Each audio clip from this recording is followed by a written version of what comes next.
नमस्कार मंडळी, साईप्रभा या चॅनलमध्ये आपलं स्वागत आहे। मंडळी, आजच्या व्हिडिओमध्ये मी तुम्हाला वसुबारस पूजा कशी करावी म्हणजे गाय वासरूची पूजा गोवत्स द्वादशीला आपण करतो आणि तेव्हापासूनच दिवाळीची सुरुवात होते।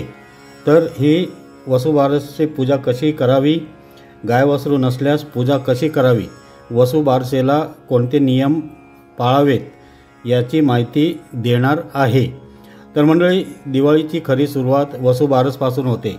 धनत्रयोदशीच्या आदल्या दिवशी म्हणजेच गोवत्स द्वादशीला हा सण साजरा केला जातो। या दिवशी गायीची पूजा केली जाते। हिंदू धर्मामध्ये गायीला अत्यंत पवित्र मानले जाते। असं म्हणतात की गायीमध्ये 33 कोटी देवता वास करतात, त्यामुळे हिंदू धर्मात गायीला पूजनीय मानले जाते। आश्विन कृष्ण द्वादशीस म्हणजेच गोवत्स द्वादशीस वसुबारस हा सण साजरा केला जातो। या दिवशी गोधनाची पूजा केली जाते। समुद्रमंथनाच्या वेळेस 5 कामधेनू उत्पन्न झाल्या होत्या, त्यापैकी नंदा नामक धेनूस उद्देशून हे व्रत केले जाते। या दिवशी अनेक जन्माच्या कामना पूर्ण व्हाव्यात याकरिता वासरासहित गायीची पूजा केली जाते। भरपूर कृषी उत्पादन व्हावे, आपल्या मुलाबाळांना चांगले आरोग्य मिळावे व सुख लाभावे म्हणून ही पूजा करतात। आपल्याला वसुबारसेपासूनच दिवाळीचा पहिला दिवा लावायचा आहे आणि दिवाळीचे स्वागत करायचं आहे।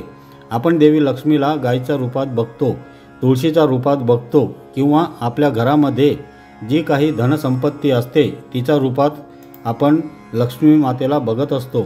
आश्विन कृष्ण द्वादशी, जिला आपण गोवत्स द्वादशी किंवा वसुबारस या नावाने ओळखतो, आपल्या हिंदू धर्मामध्ये गायीला महत्त्वाचे स्थान दिले गेले आहे। पौराणिक कथांमध्ये नेहमीच आपल्याला ऐकायला किंवा वाचायला मिळतं की गायीच्या पोटामध्ये 33 कोटी देवांचे वास्तव्य आहे, त्यांचं स्थान आहे। तर त्या सर्व देवी देवतांचा सन्मान म्हणून वसुबारसेच्या दिवशी गायीची तिच्या पाडसासह म्हणजे तिच्या पिल्लासह संध्याकाळी पूजा करण्याची पद्धत आहे। संध्याकाळी म्हणजे ज्या वेळेस आपण देवाजवळ दिवा लावतो, ज्यावेळेस असं म्हटलं जातं की आता आपल्या घरामध्ये लक्ष्मी माता येण्याची वेळ झालेली आहे, म्हणजेच तिन्ही सांजा झालेले आहे। आणि वेळेचे विचाराल तर संध्याकाळच्या 6:30 ते 7:30 वाजेच्या दरम्यान तुम्हाला गायीची तिच्या वासरासह पूजा करायची आहे। तर तुमच्या लक्षात आलं असेल की वसुबारसेला फक्त गायीची पूजा करण्याला महत्त्व नाही, तर गायीची तिच्या वासरासह म्हणजे मायलेकरांची पूजा करण्याला अतिशय महत्त्व आहे। याचं कारण म्हणजे घरामध्ये लक्ष्मीचं आगमन व्हावं या हेतूने सुद्धा गाय वासराची पूजा केली जाते। तर वसुबारसेच्या दिवशी काय काय करावे याबद्दलची माहिती जाणून घेऊया। तर मंडळी, वसुबारसेच्या दिवशी सकाळी लवकर उठायचं आहे। तुम्हाला तुमची स्वच्छतेची कामं करून घ्यायची आहेत। या दिवसापासूनच तुम्ही अभ्यंग स्नानाला सुरुवात केली तरीसुद्धा चालतं। बरेच जण या दिवशी व्रतसुद्धा करतात। ज्यांना अपत्य प्राप्ती नाही किंवा जे दाम्पत्य निपुत्रिक आहेत त्यांनीसुद्धा या दिवशी व्रत केलं तर नक्कीच त्यांना पुत्रप्राप्ती किंवा त्यांना संतान सुख भेटू शकतं। बरेच जण आपल्या गाई गुरांसाठी किंवा आपल्या घरातील मुलाबाळांसाठी हे व्रत करतात। प्रामुख्याने महिलांचा सहभाग यामध्ये जास्त असतो, पण शेतकरी बांधव त्यांना गाय वासर किंवा त्यांची जी पाळीव जनावरं आहेत, जी शेतीसाठी उपयुक्त आहेत किंवा ज्यांच्या दुधामुळे तुमचं घर समृद्ध राहतं, तर अशा गाय वासरांच्या प्रति कृतज्ञता व्यक्त करण्यासाठी बरेचसे शेतकरी पुरुषसुद्धा या दिवशी उपवास करतात। हाही प्रश्न येऊ शकतो की वसुबारसेचा जो उपवास आहे तो फक्त शेतकऱ्यांनीच करायचा का? तर असं अजिबात नाही। जे नोकरी व्यवसाय करत असतील किंवा वर्किंग असतील अशांनीसुद्धा वसुबारसेचा उपवास केला तरीसुद्धा चालतो, कारण गाईच्या दुधाचा वापर किंवा गाईच्या दुधापासून बनवलेले जे काही पदार्थ आहेत ते आपण सर्वजण खातो पितो। त्यामुळे तुम्हाला सुद्धा उपवास करायचा असेल तर नक्कीच तुम्ही करू शकता। उपवासामध्ये तुम्ही फळं खाल्ली तरी चालतील, फळांचा रस पिला तरी चालेल। आणि अजून एक सांगायचं झालं तर तुम्हाला उपवासाच्या पदार्थांमध्ये गाईचं किंवा म्हशीचं दूध असेल म्हणजे दूध असेल, दुधाचे पदार्थ असतील की जे उपवासामध्ये चालतात, दही, दूध, ताक, लस्सी जे काही असेल ते सुद्धा घेता येणार नाही या दिवशी। तर तुम्हाला तेलकट तुपकट पदार्थ किंवा गाईच्या दुधापासून बनवलेले पदार्थ हे सोडून उपवासामध्ये जे खाता येईल ते तुम्ही खाऊ शकता आणि तुमचा वसुबारसेचा उपवास जो आहे तो पूर्ण करू शकता। आता वसुबारसेपासून तुम्हाला तुमच्या घराच्या अंगणामध्ये दररोज रांगोळी काढायला सुरुवात करायची आहे। तर दिवाळीचे जे काही 4-5 दिवस असतात ते अतिशय महत्त्वाचे असतात। तुमच्यापैकी बऱ्याचशा जणी दररोजच तुळशीजवळ किंवा तुमच्या घराच्या मुख्य दाराच्या समोर रांगोळी काढतच असाल। तुमच्या घरामध्ये जे काही देवघर देवारा असेल तिथे सुद्धा बऱ्याच जणी रांगोळी काढत असतील, पण दिवाळीच्या या 4-5 दिवसांमध्ये तुम्हाला दररोज रांगोळी काढायची आहे। रांगोळी हे शुभ चिन्हांपैकी एक आहे, ज्यामुळे आपल्या घरामध्ये सकारात्मकता येते, पॉझिटिव्हिटी येते। तर तुम्हाला नक्कीच तुमच्या घराच्या अंगणामध्ये किंवा घराच्या समोर जी काही जागा असेल तिथे रांगोळी काढत जायचे आहे। अगदी मोठी नाही काढली तरीसुद्धा चालेल। साधी लक्ष्मीची पावलं किंवा गाईची पावलं जिला आपण गोपद्म म्हणतो, तुम्ही तुमच्या दाराशी या वसुबारसेच्या दिवशी काढू शकता। तुमच्या देवघरामध्ये जर गाय वासराची मूर्ती अद्याप नसेल तर तुम्ही वसुबारसेपर्यंत ती कधीही खरेदी करू शकता आणि वसुबारसेच्या निमित्ताने तिची स्थापनासुद्धा तुमच्या देवघरात करू शकता। ज्यांच्याकडे पहिल्यांदाच आहे तर ते गाय वासराच्या मूर्तीला स्नान घालू शकता आणि तुमच्याकडची मूर्ती जर स्नान घालण्यायोग्य नसेल तर तुम्ही ती पुसून पुन्हा देवघरामध्ये ठेवली, तिची साध्या सोप्या पद्धतीने पूजा केली तरीसुद्धा चालते। तर पूजेमध्ये विशेष काही अवघड नसतं। जर तुम्ही दररोज म्हणजे तुमच्याकडे पहिल्यापासूनच गाय वासराची मूर्ती असेल तर तुम्ही दररोज देवी देवतांना स्नान घालत असाल, त्याचबरोबर गाय वासराला सुद्धा स्नान घालत असाल आणि जशी मूर्ती पुन्हा देवघरामध्ये ठेवतात तसं ठेवलं तरीसुद्धा चालेल। ज्यांची इच्छा आहे की आपण सेपरेट पूजा मांडणी करावी तर तसं केलं तरीसुद्धा चालेल, पण सगळ्यात अगोदर आपल्याला या पूजेमध्ये गणपती बाप्पाची पूजा करावी लागते आणि गाय वासरू म्हटलं की आपल्यासमोर भगवान श्रीकृष्णांची मूर्तीसुद्धा येते किंवा भगवान श्रीकृष्णांचं चित्र आपल्या डोळ्यासमोर उभं राहतो, तर त्यांची पूजासुद्धा आपल्याला करावीच लागते। मग बाकी देवी देवतांनी काय केलं तर मला असं म्हणायचं आहे, सेपरेट पूजा मांडणी करण्यापेक्षा आणि या देवाची पूजा फक्त या दिवशी करायची आहे, या देवी देवतांची करायची नाही असा भेदभाव करण्यापेक्षा आपल्या देवघरांमध्येच ती मूर्ती ठेवा आणि गाय वासरांसह सर्व देवी देवतांचे सुद्धा या दिवशी पूजा करा। तर नेहमीप्रमाणे धूपदीपांनी ओवाळून नमस्कार करून त्याचबरोबर नैवेद्य दाखवून तुम्ही गाय वासराची पूजा करू शकता। नैवेद्यामध्ये या दिवशी गवारीची भाजी त्याचबरोबर भाकरी हा नैवेद्य दाखवण्याची पद्धत आहे किंवा ज्या महिला उपवास करतात त्यासुद्धा या दिवशी गवारीची भाजी आणि भाकरी खाऊन मग उपवास सोडतात। त्याचबरोबर बऱ्याच ठिकाणी उडदाचे वडेसुद्धा नैवेद्यामध्ये ठेवले जातात। आता तुम्ही हे विचाराल की उडदाचे वडे मग तेल तर नाही वापरायचं, मग कसं काय? तर तुम्ही हे जे वडे आहेत उडदाचे म्हणा किंवा मुगाचे म्हणा तर ते वाफवून घेऊ शकता। खरं बघायला गेलं तर या दिवशी आपण गव्हापासून किंवा मुगापासून बनवलेले पदार्थसुद्धा खायचे नसतात। गाईला ते नैवेद्य म्हणून चालतात, पण आपण मात्र ते ग्रहण करायचं नसतं। याची एक छोटीशी कथा आहे, तीसुद्धा मी तुम्हाला पुढे सांगणार आहेच। पण ज्यांना गाय वासराची मूर्ती घेणे शक्य नसेल तर त्यांनी देवाच्या समोर म्हणजे जिथे तुमचं देवारा असेल तिथे जागा असेल किंवा कुठे रांगोळी म्हणून काढताना तुम्ही गायची पावलं ज्याला आपण गोपद्म म्हणतो तर ती गोपद्म काढली, त्यांची हळदी कुंकू वाहून पूजा केली, त्यांनाच फुलं वाहिली, एक दिवा तिथे लावला, त्याचबरोबर तिथेच त्या गोपद्मांनाच नैवेद्य दाखवला तरीसुद्धा चालतं। किंवा तुम्ही चांगले चित्रकार असाल, तुम्हाला खरोखर गाय वासराचे चित्र रेखाटता आलं तर त्याची पूजा केली तरीसुद्धा चालतं। आणि जे शेतकरी आहेत ज्यांच्याकडे खरंच गाय वासरू आहेत तर त्यांनी गाय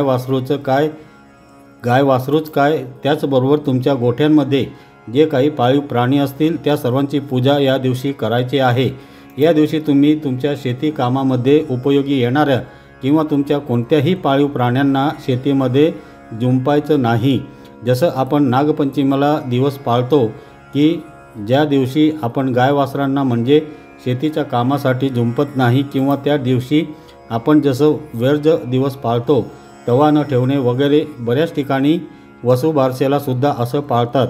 जसं आपण पोळ्याच्या दिवशी सुद्धा बैलांची सेवा करतो, त्यांना शेतीच्या कामाला जुंपत नाही आणि त्या दिवशी आपण गायीची सुद्धा पूजा करतो, त्याचप्रमाणे वसुबारसेच्या दिवशी गायीची वासरासह पूजा केली जाते। तर तिचं वासरू हे बैलसुद्धा असू शकतं आणि परत तयार होणारी दुसरी गोमातासुद्धा असू शकते। त्यामुळे या दिवशी आपल्याला बैलांची सुद्धा पूजा करायची आहे। तरी या दिवशी तुम्ही गायीला सकाळी स्नान घातलं तरीसुद्धा चालेल आणि ही वसुबारसेची जी काही पूजा आहे ती तुम्ही सकाळी केली तरीसुद्धा चालते आणि संध्याकाळी फक्त नैवेद्य दाखवला तरीसुद्धा चालतं, तुमच्या सोयीनुसार। कारण शक्यतो देवी देवतांना जे काही स्नान आहे ते आपण सकाळीच घालतो, त्यामुळे तुम्हाला सेपरेट पूजा मांडायची असेल तर तसं, किंवा देवघरातच तुम्ही पूजा करणार असाल तरी पण सकाळीच तुम्ही गाई वासराला सुद्धा स्नान घाला, तिथेच त्यांची पूजा करा आणि संध्याकाळी नैवेद्य दाखवला तरीसुद्धा चालतं। सकाळच्या नैवेद्यामध्ये फक्त फळं ठेवली तरीसुद्धा चालतं आणि ज्यांच्याकडे खरोखर म्हणजे जिवंत गाय वासरू आहेत तर त्यांनीसुद्धा गाईला स्नान घालताना हळदीच्या पाण्याचा वापर करून स्नान घातलं, किंवा त्यांच्या पायाशी म्हणजे गाय हात लावू देत असेल किंवा तर तिच्या पायाशी तिच्या कपाळावर तुम्ही चंदनाचा टिक्का लावायला अजिबात विसरू नका। तर गाईला नैवेद्य देताना तुम्हाला गव्हापासून बनवलेले पदार्थ म्हणा किंवा असे पदार्थ तुम्ही गाईला या दिवशी द्या की ज्यामध्ये तेल तूप यांचा वापर नसेल। शक्यतो जे काही पाळीव प्राणी असतात त्यांना तेलकट आणि तुपकट पदार्थ कधीच देऊ नये। प्राण्यांची पचनसंस्था वेगळी असते आणि माणसाची वेगळी असते, त्यामुळे तेलकट तुपकट पदार्थ शक्यतो या प्राण्यांना देत जाऊ नका। तुम्ही भिजवलेली डाळ वगैरे ते सुद्धा देऊ शकता, पण तेलकट पदार्थ देऊ नका। आणि इतर दिवशी समजा तुमच्याकडे कधी काही अन्न उरलं किंवा शिळे पदार्थ उरले ते तुम्ही गाय वासराला किंवा कोणत्याही पाळीव प्राण्याला देत असाल, पण या दिवशी वसुबारसेच्या निमित्ताने शिळे पदार्थ तरी गाय वासरू असेल किंवा कोणताही प्राणी तर त्याला देऊ नका। शक्यतो ताजे अन्न देण्याचा प्रयत्न करा। आणि मी तर तुम्हाला हेही सांगेल की तुम्हाला जर गोशाळेत जाणं शक्य झालं तर तिथे तुम्ही गाईला हिरवा चारा दान करू शकता, किंवा एक गाईला काय अन्नपदार्थ लागतात ते सुद्धा तुम्ही या दिवशी गोशाळेमध्ये दान करू शकता। तुम्हाला गोमातेचा आशीर्वाद लाभेल, तुमच्या पदरी थोडं का होईना पुण्य पडेल। गायीची पूजा करताना या दिवशी तुम्हाला काही मंत्र म्हणता आले, काही श्लोक म्हणता आले तर अतिउत्तम। श्रीकृष्णांच्या संबंधित असतील किंवा श्रीहरी विष्णूंच्या संबंधित तर त्या श्लोकांचा किंवा मंत्रांचा जप तुम्हाला या दिवशी करता येईल। दोन्ही हात जोडून म्हणाला तरीसुद्धा चालेल। तुमच्याकडे तुळशीची माळ असेल त्या माळेवर तुम्ही जप केला तरीसुद्धा चालेल। गीतेतला 15वा अध्याय तुम्ही या दिवशी तुमची पूजा मांडणी जिथे असेल तिथे बसून म्हणालात किंवा त्याचा पठण केलं तर वाचन केलं तरीसुद्धा चालतं, किंवा यूट्यूबवर तुम्हाला ऐकायला मिळालं तर ऐकलं तरीसुद्धा पुरेसं आहे। पण या दिवशी काही का होईना तुम्ही मंत्र श्लोक किंवा धार्मिक कथा ज्या आहेत त्या नक्की वाचायला हव्यात। काही सोपे श्लोक किंवा मंत्र मी तुम्हाला सांगतो। तर पहिला आहे ओम नमो भगवते श्री वासुदेवाय आणि दुसरा आहे ओम नमो नारायणाय। आणि ज्या पती पत्नींचा एकमेकांशी पटत नाही किंवा ज्यांना अजूनपर्यंत अपत्य प्राप्ती नाही, संतान सुख नाही किंवा वैवाहिक जीवनामध्ये अजिबात सुख नाही, सतत कटकटी आहेत, तर त्यांनी एक अतिशय प्रभावी मंत्र आहे तो म्हणालात तरीसुद्धा चालेल। तो मंत्र असा आहे ओम नमो भगवते श्री वासुदेवाय। या मंत्राचा रोज 108 वेळा जप केला तर नक्कीच परिस्थितीमध्ये फरक पडतो। तर हा जो काही मंत्र आहे याच्या प्रभावामुळे तुमच्या जीवनामध्ये नक्कीच खूप बदल घडून येतील, चांगले बदल घडून येतील, ज्यामुळे हा जो मंत्र आहे तो तुम्ही नक्की म्हणा। वसुबारसेला गव्हाचे किंवा मुगाचे पदार्थ का खाल्ले जात नाही? गाय वासराला नैवेद्य म्हणून दिले तर चालतात, पण आपण का खायचे नाही? तर याची एकदम थोडक्यात अशी कथा आहे ती मी तुम्हाला आता सांगतो, म्हणजे तुम्हाला कळेल। एक वृद्ध बाई होती आणि तिला एक सून होती। त्यांच्या गोठ्यामध्ये गुरेसुद्धा होती, गवाळी आणि मुगाळी अशी 2 वासरेसुद्धा होती। म्हणजेच काय, वासरांचे नाव एकाचं गवाळी आणि दुसराचं ओबाळी असं दुसऱ्याचं मुगाळी असं होतं. एक दिवस ती सासू शेतावर जाते आणि सुनेला सांगते की गव्हाळे मुगाळे शिजवून ठेव. खरं म्हणजे तिला असं सांगायचं होतं की गहू आणि मूग शिजवून ठेव किंवा त्यापासून तिने जो काही अन्नपदार्थ बनवायला लावलेला होता तो करून ठेव. पण सुनबाई अर्थ वेगळाच घेते. ती गव्हाळी आणि मुगाळी यांना मारून त्यांचं मांस शिजवते, म्हणजे त्या वासरांचे मांसही शिजवते. जेव्हा सासू घरी येते तेव्हा तिला सगळा प्रकार समजतो आणि सासू सुना दोघेही घाबरून जातात.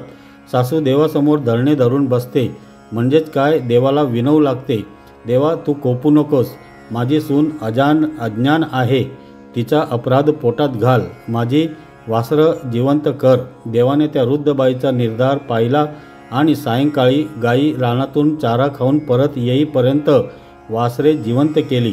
मग त्या वृद्ध सासूने गाय वासराची पूजा केली, त्यांना गोडाधोडाचा नैवेद्य खायला घालून मगच ती जेवली. तरी या कथेचे तात्पर्य काय आहे, या कथेपासून आपण काय घ्यायचं?